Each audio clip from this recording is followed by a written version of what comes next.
Hello guys, a day in my life as a mommy nga nag-eskwela sa Salay Community College. So kana guys, as you can see guys, nagban-uban ang mga chikiting sa ako guys nga nag-eskwela yesterday. O dili lang isa ka bata akong dala guys, kundi duha na gid sila, si Mimi og si Sofia. So mo ni guys, nanapod mi sa CR kasi Mimi kalibangon, o di ba? O nanapod mi sa CR kasi Kim Dugay kay makagawas nangihi. O lat-ulat na guys kay maniud to na mi.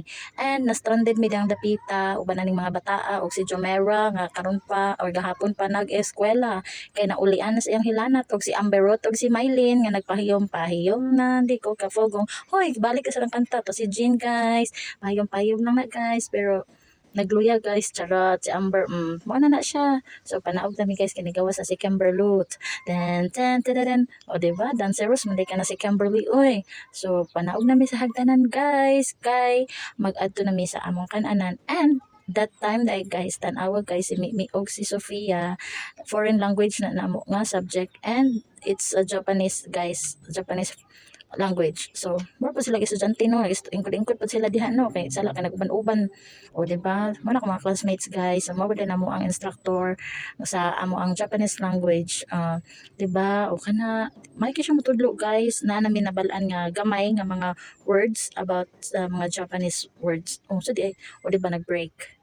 Then serious magiging ako mga classmates guys. Tignan niyo 'yan. Pak pak. So kani siya guys.